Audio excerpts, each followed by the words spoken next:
வணக்கம் நண்பர்களே, நான் ஆறுமுகசாமி. தமிழக அரசியல் களம் வந்து ரொம்ப சூடு பிடிச்சி போய்கிட்டு இருக்குது. ரொம்ப மோசமான கண்டிஷன் போய்கிட்டு இருக்குது. சரி, அரசியல் பேச வேண்டாம் அப்படின்னு சொல்லி நம்ம ஒதுங்கி இருந்தால், ஆனால் வந்து அரசியல் வந்து பேசக்கூடிய அளவுக்கு தான் இன்றைக்கி மோசமாக போய்கிட்டு இருக்குது. இன்றைக்கி பார்த்திங்கன்னா கருத்தியல் சுதந்திரம் அப்படிங்கிறது வந்து கழுத்து நெரிக்கப்படுது. இது எந்த ஆட்சியிலையுமே இன்னும் இல்லாத ஒரு நடைமுறையாக இப்போ வந்து செய்யப்படுது. அதை பற்றி தான் அந்த வீடியோவில் வந்து பார்க்க போகிறோம். என்னென்னு பார்த்தீங்கன்னா, இன்றைக்கி காலையில் வந்து யூடியூபர் மாரிதாஸ் வந்து கைது செய்யப்பட்டிருக்கார். இவர் எதுக்காக கைது செய்யப்பட்டிருக்கார் அப்படிங்கிற விஷயம் வந்து இப்போ வந்து cyber crime, Chennai cyber crime வந்து இப்போ ஒரு அறிக்கையை வந்து கொடுத்துருக்காங்க. என்ன கொடுத்துருக்காங்கன்னா, அமைச்சர் கீர்த்தனாவை பற்றி அவங்க ஏஐ வீடியோலாம், ஏஐ ஃபோட்டோலாம் வெளியிட்டாங்க, பெண்ணியத்துக்கு களங்கம் விளைவிக்கக்கூடிய அளவுக்கு வந்து அவர் அவதூறுகள் பரப்பினார், அதனால் கைது செய்யப்பட்டிருக்குன்னு சொல்லி ஒரு காரணத்தை வந்து சொல்லியிருக்காங்க. ஆனால் இது உண்மையான காரணமா அப்படின்னு பார்த்தீங்கன்னா, இதோட விஷயங்கள்லாம் வந்து வேறு விதமாக போய்கிட்டு இருக்குது. ஒரு சில நாட்களுக்கு முன்னாடி பார்த்தீங்கன்னா, ஒரு போதை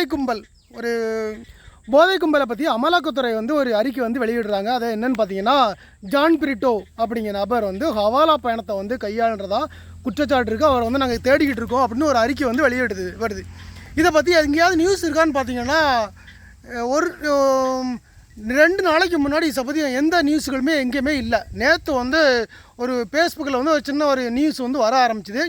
அதுக்கு அடுத்தால வந்து யூடியூபர் மாரிதாஸ் தான் வந்து அதை பற்றி வந்து பேசியிருக்காரு. என்ன பேசியிருக்காரு பார்த்தீங்கன்னா, இந்த ஜான் பிரிட்டோ யார், அவரோட பேக்ரவுண்ட் என்ன அப்படிங்கிறத பற்றி விலாவாரியாக சொல்லியிருக்காரு.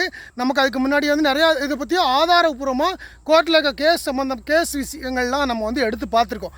அதில் என்ன இருக்குதுன்னு பார்த்தீங்கன்னா, இந்த ஜான் பிரிட்டோ இந்த நபர் வந்து யாருன்னு பார்த்தீங்கன்னா, லாட்ரி மார்ட்டினோட மச்சினன். அதாவது இப்போ அதிமுகவில் இருக்காங்க இல்லையா, லீமா ரோஸ், இந்த அம்மாவுடைய சொந்த சகோதரன், அவருடைய தம்பி. இதெல்லாம் விட இன்னொரு ப்ளஸ் பாயிண்ட் என்ன பார்த்தீங்கன்னா, இப்போ இருக்க முதலமைச்சர் நிழல் முதலமைச்சர்னு சொல்லக்கூடாது, அப்புறம் அதுக்கு வேறு கேஸ் போட்டுறாங்க. இப்போ இருக்கக்கூடிய தவைக்க அரசாங்கத்தில் முக்கிய பொறுப்பில் இருக்கக்கூடிய அமைச்சர் ஆதவ் அர்ஜுனா, இவருடைய நெருங்கிய உறவினர். அதாவது மாமியார் லீமா ரோஸ் அவங்களோட தம்பினா இவருக்கு உறவினர் தானே, நெருங்கிய உறவினர். இவர் வந்து தேடப்படக்கூடிய குற்றவாளியாக இப்போ வந்து அமலாக்கத்துறை வந்து தேடிக்கிட்டு இருக்காங்க. சரி, இதில் என்னெல்லாம் நடந்திருக்கு அப்படின்னு பார்த்திங்கன்னா, இவங்க வந்து போதை மருந்துகளை வந்து வெளிநாட்டிலேருந்து உள்நாட்டுக்கு கொண்டு வந்திருக்காங்க, கடத்தி வந்திருக்காங்க துறைமுகம் வழியாக அப்படின்னு சொல்லி ஒரு குற்றச்சாட்டு வந்துருக்குது. அது எவ்வளோ பார்த்தீங்கன்னா ஒரு சிலர் கோடிகள் கிடையாது, பல 100 கோடி ரூபாய்க்கு பெருமானம் உள்ள போதை வஸ்துக்களை வந்து உள்ளே கொண்டு வந்திருக்காங்கன்னு சொல்லி அதை பறிமுதல் பண்ணியிருக்காங்க, ஹார்பரில் பறிமுதல் பண்ணியிருக்காங்க. இதோட முக்கிய நபராக வந்து அந்த நபர் வந்து இருந்திருக்காரு. இதன் அடிப்படையில் மாரிதாஸ் வந்து ஒரு வீடியோ போட்டிருக்காரு. அதாவது என்னென்னு பார்த்தீங்கன்னா, இந்த இப்போ இருக்கக்கூடிய அமைச்சர் ஆதவ் அர்ஜுனா இவர் வந்து போக்குவரத்து துறையெல்லாம் கையில் வச்சுருக்காரு. போக்குவரத்து அப்படிங்கும்போது வந்து இதில் எல்லாம் வந்துடுது, தரைவழி, நீர்வழி, வான்வழி எல்லாமே வந்துடுது. அதில் பார்த்தீங்கன்னா துறைமுகமும் வந்து அவரோட கண்ட்ரோலில் தான் வருது. அப்போ இந்த துறைமுகங்கள் வழியாக தான் வந்து போதை மருந்துகள்லாம் கடத்தப்பட்டு வருது. அதனால் ஆதவ் அர்ஜுனா இந்த மாதிரி கடத்தல் தொழிலுக்கு உறுதுணையாக இருக்கார் அப்படிங்கிற ரீதியில் அவர் வந்து அந்த வீடியோ வந்து போட்டிருக்காரு. ஆனால் இந்த அரசாங்கமே சொல்லப்போனால் இதுக்காக இந்த போதை மருந்து கடத்தலுக்காக உருவாக்கப்பட்ட ஒரு அரசாங்கம் தான் அப்படிங்கிற ரீதியில் அவர் வந்து வீடியோ போட்டிருக்காரு. இது சொல்லப்போனால் ஆய்வு பண்ணி பார்த்தீங்கன்னா இது உண்மையாகவும் கூட. ஏன்னா இந்த அமைக்கப்பட்டிருக்க இந்த தாவேக அரசாங்கம் அப்படிங்கிறது வந்து சொல்லப்போனால் அதில் போட்ட முதலாளி யாருன்னு பார்த்தீங்கன்னா நம்ம ஆதவ் அர்ஜுனா தான். அவர் தான் பல 100 கோடி ரூபாயை வந்து அதில் முதலீடு பண்ணி அந்த கட்சியை உருவாக்கி சோசியல் மீடியாவில் ட்ரெண்ட் பண்ணி ஆட்சியை கொண்டு வந்திருக்காரு. ஒரு முதல்வராக வந்து விஜயை வந்து உட்கார வச்சுருக்காரு. சொல்லப்போனால் ஓனரே வந்து தவக கட்சிக்கும் இன்றைக்கி இருக்க அரசாங்கத்துக்கு ஓனர் யாருன்னு பார்த்தீங்கன்னா நம்ம ஆதவ் அர்ஜுனா தான். ஏன்னா விஜய் வந்து எந்த பணமும் வந்து எப்போலையும் செலவு பண்ண முடியாது. அவர் வந்து ஒரு கார் வாங்கியிருந்தார் வெளிநாட்டுக்காரு, அதுக்கே வந்து ஒரு 1.5 கோடி ரூபா நீங்கள் டேக்ஸ் கட்டுங்க அப்படின்னு சொல்லும்போது அதெல்லாம் நான் கட்ட முடியாதுன்னு சொல்லி கோர்ட்டில் கொண்டு கேஸ் போட்டவர். ஒரு 1.5 கோடி ரூபா கட்ட முடியாமல் கேஸ் போட்டவர் எலெக்ஷனுக்கு முன்னாடி பார்த்தீங்கன்னா தனி ஃப்ளைட்டில் தான் பறப்பார். ஐயா வந்து எங்கேயுமே வந்து தரை வழியாக வரமாட்டார், தனி ஃப்ளைட்டில் தான் வருவார். எங்கே வந்தாலும் தனி ஃப்ளைட்டில் தான் வருவார். அப்புறம் வந்து ஒரு பஸ் வச்சுருக்காரு, அந்த பஸ்ஸு மேலே நின்று தான் பேசுவார். அது வந்து ஒரு அரங்கத்தில் நடக்க மீட்டிங்காக இருந்தால் கூட அந்த பஸ்ஸு மாதிரியே வந்து ஸ்டேஜ் போட்டால் மட்டும்தான் அவர் வந்து பேசுவார். 1.5 கோடி ரூபா அரசாங்கத்துக்கு டேக்ஸ் கட்ட முடியாத ஒரு நபர் வந்து தனி விமானத்திலே பறந்து பிரச்சாரம் பண்ணார், எல்லாம் பண்ணார். அப்படிங்கும்போது இதுக்கு யாரோ ஒரு நபர் வந்து முதலீடு போட்டிருக்கணும். அதாவது ஓட்டு போட மக்களுக்கு பணம் கொடுக்கல. சொல்லப்போனால் வந்து இது ஒரு மாற்றம் சொல்லி நிறைய பேர் பேசிகிட்டு இருக்காங்க. அதாவது ஓட்டுக்கு பணமே கொடுக்காம ஒரு அரசாங்கம் வந்து ஜெயிச்சு வந்திருக்கு அப்படின்னு சொல்லி இதை பெருமையாக பேசுனாங்க. ஓட்டுக்கு மக்களுக்கு தான் பணம் கொடுக்கலையே தவிர அதுக்கு அதை விட பல மடங்கு பணம் வந்து வேறு வகையில் வந்து செலவழிச்சிருக்காங்க. ஐடிவிங்க எல்லாம் வச்சு அதுக்கு தகுந்த மாதிரி ட்ரெண்ட் பண்ணி ஒன்றும் இல்லாத ஒரு விஷயத்தை வந்து முகமடி போட்டு ட்ரெண்ட் பண்ணி கொண்டு வந்தாங்க. அதாவது இந்த சோசியல் மீடியா பக்கமே வந்து யாரையும் வர முடியாத பண்ணி, அதாவது செய்தி சேனல்கள் அப்படின்னு பார்த்தீங்கன்னா சில நிறைய கார்ப்பரேட் சேனல்கள் இருக்குது. இதில் தான் அந்த செய்திகள்லாம் இது வரைக்கும் நம்ம பார்த்துக்கிட்டு இருந்தோம். அப்போ இதில் வர செய்திகள்லாம் வந்து ஒரு கட்சிக்கு சார்பாகவும் உண்மையை மறைக்கதாகவும் வரும்போது சோசியல் மீடியா தான் நமக்குடைய பிளாட்ஃபார்ம்னு சொல்லி பொதுமக்கள் பாமர மக்கள் பொதுமக்கள் எல்லாருமே வந்து சோசியல் மீடியாவில் தான் வந்து நிறைய செய்திகளை வந்து பரப்பிக்கிட்டு இருந்தாங்க. ஆனால் அந்த மக்களையும் வந்து சாதாரண மக்களை வந்து யாரையுமே சோசியல் மீடியா பக்கமே வரவிடாமல் பண்ணது வந்து இந்த கும்பல்கள் தான். சொல்லப்போனால் ரூட் மாபியா அப்படிங்கிற பேரில் வந்து எல்லாத்துக்கும் பிரபலம் ஆயிடுச்சு. ரூட் மாபியாங்கிறது ரூட் மாபியா கிடையாது. ரூட் அப்படிங்கிற ஒரு கம்பெனி, அந்த உங்களோட ஐடிவிங், ஒவ்வொரு கம்பெனிகளும் ஐடிவிங் வச்சுருக்கு இல்லையா. திமுக வந்து பெண்க ஐடிவிங் வச்சுருக்கு, அது மாதிரி ஏதோ ரூட் மாதிரி அதை வந்து மாபியாவாக பண்ணதுனால ரூட் மாபியான்னு பண்ணாங்க. அதாவது அந்த விஜய்க்கு எதிராகவோ தாவேக்கு எதிராகவோ வந்து எந்த செய்தி சின்ன ஒரு எழுத்து வார்த்தை போட்டால் கூட அங்கே வந்து இந்த வெறிநாய் வந்து கடிக்கும் இல்லையா, அந்த மாதிரி மொத்தமாக வந்து பேக்கடியில் வந்து அவங்களுடைய குடும்பம் முதற்கொண்டு எல்லாத்தையும் கடித்து கொதற ஆரம்பிச்சிடும். அசிங்கமான வார்த்தை.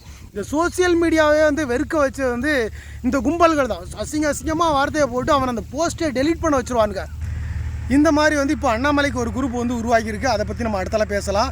ஏன்னா அண்ணாமலையை பற்றி எந்த நெகட்டிவான நியூஸ் போட்டாலும் உடனே இந்த கும்பல் வந்து கடித்து குதறிக்கிட்டு இருக்காங்க. அது வேறு சப்ஜெக்ட், நம்ம இன்னொரு நாளைக்கு பேசுவோம்.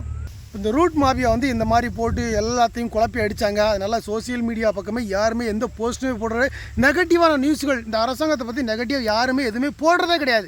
ஆட்சிக்கு வந்ததுக்கப்புறமா அதே வேலை தான் பண்ணிட்டு, ஆட்சிக்கு வர்றதுக்கு முன்னாடி பரவாயில்ல, ஆட்சிக்கு வந்ததுக்கப்புறம் கூட இவங்களை பற்றி யாருமே எதுவுமே போடக்கூடாதுங்கிறதில்ல ஐடியில் இங்கே வச்சு கடித்து குதறிக்கிட்டு இருந்தாங்க. இப்போ அதிகாரம் கையில் கிடச்சிருக்குங்கனால என்னென்னு பார்த்தீங்கன்னா அதிகார மையங்களை வச்சு பண்ண ஆரம்பிச்சு, அதாவது காவல்துறையை வச்சு அரசு சார்பாக இந்த வேலையை பண்ண ஆரம்பிச்சிட்டாங்க. அதாவது இவங்களை யாருமே ஏற்று பேசவே கூடாது, எதிர்கருத்தே சொல்லக்கூடாது. இப்போ தான் முதல்ல ஒரு நபர், அதாவது நிறைய பேர் சொல்லிகிட்டு இருக்காங்க ஆதாரப்பூர்வமாக இந்த போதை கும்பல்களை பற்றி. போதை அப்படிங்கும்போது வந்து சாராயம் மட்டும் போதை கிடையாது, அபின் கஞ்சா மட்டும் போதை கிடையாது, எல்லாமே போதை தான். அதாவது இந்த லாட்ரி மார்ட்டின் இதோட தலைவர் வந்து லாட்ரி மார்ட்டின், அவரோட மருமகன் தான் நம்ம ஆதவரிச்சுனா நம்ம லீபா ரோஸ். இந்த கூட்டம் எல்லாமே வந்து இவங்க தான் இந்த அரசாங்கத்தை உருவாக்கி வச்சுருக்காங்க. இப்போ இவங்கெல்லாம் வந்து எதுக்கு சமூக சேவை பண்ணுறதுக்கு வந்திருக்காங்க? 500 கோடியை போட்டு 5000 கோடி எடுக்கிறதுக்காக தான் வந்திருக்காங்க. இப்போ ஒருத்தர் நம்மளை பற்றி ஏற்று பேசிட்டான்ப்பா, நம்மளோட வண்டவங்களத்தெல்லாம் தண்டவளம் ஏற்றுறான், இவனை விட்டாச்சுன்னா இதே மாதிரி எல்லோரும் பேச ஆரம்பிச்சிருவான்னு சொல்லி நேற்று மாலையில் தான் வந்து அவர் வீடியோவே போட்டிருக்காரு. ஆனால் இன்றைக்கி அதிகாலையில் போய் அவரை தூக்கிட்டாங்க. எவ்வளோ ஸ்பீடு பார்த்துக்கோங்க. இந்த ஆட்சி மேலே எவ்வளோ கம்ப்ளைண்ட் பண்ண, நாங்கள் இப்போ தான் வந்திருக்கோம், ஒரு 6 மாதம் டைம் கொடுங்க, கொஞ்சம் டைம் கொடுங்கன்னு சொல்லி பேசுகிற முதலமைச்சர்லாம் இந்த நேற்று சாயங்காலம் போஸ்ட் போட்டிருக்க நைட்டை சென்னையிலேருந்து 5 மணி நேரத்தில் கிளம்பி வந்து காலையில் அதிகாலையில் மாரிதாஸ் வீட்டு முன்னாடி நின்றுட்டு இருக்காங்க. இப்போ அவரை அரெஸ்ட் பண்ணி கொண்டு போயிட்டாங்க. அதுக்கான விளக்கத்தையும் சைபர் கிரைம் வந்து இப்போ கொடுத்துருக்காங்க. அவங்க என்ன கொடுத்துருக்காங்கன்னு பார்த்தீங்கன்னா விளக்கம் வந்து ஏஐ மூலமாக ஃபோட்டோக்கள்லாம் உருவாக்கி அவங்களோட பெண் அமைச்சர் கீர்த்தனா வந்து அசிங்கமாக அவங்க அவதூறாக வந்து போஸ்ட் போட்டிருக்காங்கன்னு சொல்கிறாங்க. ஏஐயில் வந்து இன்றைக்கி போஸ்ட் போடுறது வந்து சர்வசாதாரணமான விஷயம். இன்றைக்கி முதலமைச்சர் சாப்பிட்டாரு, அலுவலகத்திலே சாப்பிட்றாரு, தலைமைச் செயலத்திலே சாப்பிட்றாருன்னு போட்ட அந்த ஃபோட்டோ கூட ஏஐ ஃபோட்டோ தான். இன்றைக்கி எல்லா ஃபோட்டோக்களுமே இன்றைக்கி ஏஐ மூலமாக தான் போட்டிருக்கோம். ஒரு யூடியூப் வந்து ஒரு வீடியோ போடுறாருன்னா அவரோட அந்த தம்ப்லைனில் மேலே வைக்கிற அந்த ஃபோட்டோ வந்து ஏஐ மூலமாக தான் க்ரியேட் பண்ணி வைக்கிறாங்க. இன்றைக்கி யாருமே வந்து உட்காந்து ஃபோட்டோஷாப்லேயோ ஒரிஜினலாக வைக்கிற எல்லாம் ஃபோட்டோ எல்லாமே வந்து ஏஐ மூலமாக தான் க்ரியேட் பண்ணி வச்சுக்கிட்டு இருக்காங்க. அவர் ஃபோட்டோ அந்த வீடியோவில் கூட பார்த்தீங்கன்னா நம்ம அது அந்த லீமா ரோஸ் அந்த அம்மா லிப்ஸ்டிக் போட்டிருக்கு, நல்லா நிற்கிற மாதிரி ஒரு பிக்சர் க்ரியேட் பண்ணியிருக்காரு. அப்புறம் வந்து நம்ம முதலமைச்சர், நம்ம அதிகாரப்பூர்வமான முதலமைச்சர் விஜய் வந்து மிச்சர் சாப்பிட்டுட்டு இருக்க மாதிரி வந்து ஒரு பிக்சர் வச்சுருக்காரு. அப்புறம் ஒரு கேள்விக்குறியோட ஒரு நபரை வந்து ஒரு இமேஜ் க்ரியேட் பண்ணி விட்டுருக்காரு. இது வந்து சொல்லப்போனால் ஏஐ க்ரியேட் பண்ண ஃபோட்டோ தான். அதோட அந்த வீடியோ பேசும்போது பேக்ரவுண்டில் சில பிக்சர்கள்லாம் காட்டுவாங்க. அதை வந்து ஏஐ மூலமாக தான் க்ரியேட் பண்ணிகிட்டு இருக்காங்க. அதனால் இது வந்து இந்த கும்பலோட விஷயத்தை அவர் பேசினார், அதான் அரெஸ்ட் பண்ணணுன்னு காட்டாமல் கீர்த்தனாவை பற்றி அவதூறாக பேசுனாங்க, அதனால தான் காட்டணும் அப்படின்றாங்க. இன்றைக்கி ஒன்றா வெளியே வந்துக்கிட்டு இருக்கு இந்த கும்பலோட விஷயங்கள்லாம். இந்த மாதிரி மோசமான விஷயம் வந்து யாருமே பண்ணலை, எந்த அரசாங்கமே பண்ணல. ஜெயலலிதா அம்மா வந்து அராஜகம் பண்ணுவாங்க, அடாவடி பண்ணுவாங்கன்னு சொல்லுவாங்க. அவங்கள வந்து அரக்கியெல்லாம் ரொம்ப உருவப்படுத்தி ரொம்ப கேவலமாகலாம் வந்து பிக்சர் க்ரியேட் பண்ணி போட்டிருக்காங்க. அவங்கள பற்றி ரொம்ப அவதூறாக பேசுவாங்க. அந்த அம்மா கூட பார்த்திங்கன்னா பத்திரிகை சுதந்திரத்தை முடக்குதுன்னு சொல்லி நிறையா கத்துவாங்க, கதறுவாங்க. ஆனால் ஒரு கேஸ் தான் போடுவாங்க. இங்கே யாரையுமே வந்து அரெஸ்ட் பண்ணது கிடையாது. நக்கீரன் பத்திரிக்கை மேலே கேஸ் போட்டிருக்காங்க, ஜூனியர் விடன், குமுத ரிப்போர்ட்டர், அவங்கள பற்றி யாரும் அவதூறாக போட்டால் அவங்க மேலே கோர்ட்டில் கேஸ் தான் போடுவாங்களே தவிர இந்த மாதிரி அடக்குமுறையெல்லாம் பண்ண கிடையாது. இது யார் பண்ண ஆரம்பித்தார்னா திமுக அரசாங்கம் பண்ண ஆரம்பிச்சிது. திமுகவை பற்றி யாராவது அவதூறாக பேசினா அவங்கள விரட்டி கைது பண்ணுறது. சவுக்கு சங்கரை பார்த்தீங்கன்னா பல குண்டாஸ் போட்டு அரெஸ்ட் பண்ணி அவரை மேலே குண்டாஸே போடக்கூடாதுன்னு சொல்லி நீதிமன்றம் சொன்னதுக்கு அப்புறமும் கூட அந்த தேர்தல் நேரத்தில் அவரை அரெஸ்ட் பண்ணி விரட்டி அரெஸ்ட் பண்ணி உள்ள தூக்கி போட்டாங்க. அப்புறம் இப்போ வெளியே வந்து அவர் பழையபடி பேச ஆரம்பித்தார். அதுக்கும் கூட வந்து எங்கள் தாவேக்கா தான் உங்களை வெளியே கொண்டாந்துருக்கு, நீங்கள் எங்களே எடுத்து பேசுவீங்களான்னு சொல்லி அவருக்கு எதிராகவும் கேஸ் போட்டு அவதூறாக பேசிக்கிட்டு இருக்காங்க. நீங்கள் வெளியிடலை, அது வந்து சட்டவிரோதமாக பண்ணதுனால சட்டப்படி நீங்கள் கேஸை அந்த குண்டாஸை வந்து விலக்கிக்கிட்டதுனால வருது. நீங்கள் விலை கேட்டால் கூட அவர் 10 நாள் கழித்து குண்டாஸை உடச்சி வெளியே வரத்தான் போகிறார். அதில் நீங்கள் வெளியிட்டீங்க உங்களை பற்றி பேசக்கூடாதுன்னு கிடையாது. நீங்கள் பண்ணிகிட்டு இருக்க எல்லாமே இப்படி அராஜகமாக பண்ணிகிட்ருக்கீங்க. இப்போ திமுக என்ன பண்ணிச்சதோ அதை சேமாக பண்ணுறாங்க. திமுக கூட வந்து விளையாட விட்டு பேச விட்டு தான் போனாங்க. ஆனால் நீங்கள் அவர் நேற்று சாயங்காலம் பேசுனதுக்கு அதிகாரிலாம் அரெஸ்ட் பண்ணிங்க. இப்போ என்ன ஸ்பீடு! இன்றைக்கி கரண்ட் இல்லை, அது இல்லை, இது இல்லைன்னு சொல்லி மக்கள் எவ்வளவோ போராட்டங்கள் பண்ணிகிட்டு இருக்காங்க.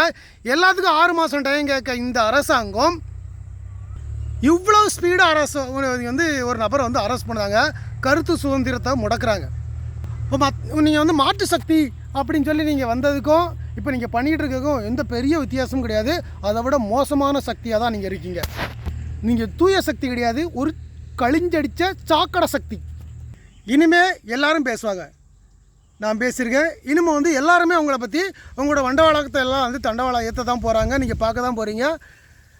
ஏதோ மக்களால் தேர்ந்தெடுக்கப்பட்ட அரசாங்கம், சரி இவங்க ஏதோ மாற்றத்தை கொண்டு வந்திருக்காங்க, நிறைய இளைஞர்கள்லாம் வந்து நம்பிக்கையோடு இந்த கட்சியில் இருக்கிறாங்க, ஒரு பெரிய மாற்றத்தை கொண்டு வராங்க, ஒரு மாபியா இந்த அரசாங்கத்தை உருவாக்குனா கூட இதில் எம்எல்ஏவை ஜெயிச்சு வந்தவங்க சாதாரண நபர்கள் எல்லாரும் கிடையாது. அதுலேயும் மாபியாக்கள் இருக்காங்க. சாதாரண மக்கள்லாம் வந்து நிறைய பேர் ஜெயிச்சு வந்திருக்காங்க. ஒரு இளைஞர்களுக்கு ஒரு நம்பிக்கை குடிக்க அளவுக்கு வந்திருக்காங்க. சரி இவங்க அரசாங்கம் நடக்கட்டுமே, ஏதாவது பண்ணுவாங்களே, ஏதோ ஒரு சின்ன மாற்றங்கள் பண்ணுவாங்களேன்னு பார்த்தீங்கன்னா நீங்கள் இருந்த அரசாங்கத்தை விட மோசமான வேலைகளை தான் பண்ணிக்கிட்டு இருக்கீங்க. இப்படி போனால் 6 மாதத்துக்கு மேலே உங்கள் ஆட்சி நிலைக்கிறது ரொம்ப கஷ்டம். ஏன்னா நீங்கள் நிற்கிறதே வந்து பொய்க்காலில் தான் நின்றுக்கிட்டு இருக்கீங்க. எப்போ வேணாலும் அந்த பொய்க்கால் வந்து உடஞ்சி விழுந்துடும். உங்களுக்கு எதிரான எதிர்ப்பு சக்திகள் மக்கள் மத்தியில் எதிர்ப்பு மனநிலை வந்துட்டுனா ஆட்டோமேட்டிக்காக உங்களுக்கு ஆதரவு கொடுக்கக்கூடிய கம்யூனிஸ்ட்டுகள் அவங்க எந்த எதிர்பார்ப்பும் இல்லாமல் உங்களுக்கு நிபந்தனையற்ற ஆதரவு கொடுத்துருக்காங்க. விசிகா கூட வந்து ஆட்சியில் பங்கெடுத்துட்டாங்க, காங்கிரஸ் பங்கெடுத்துட்டு.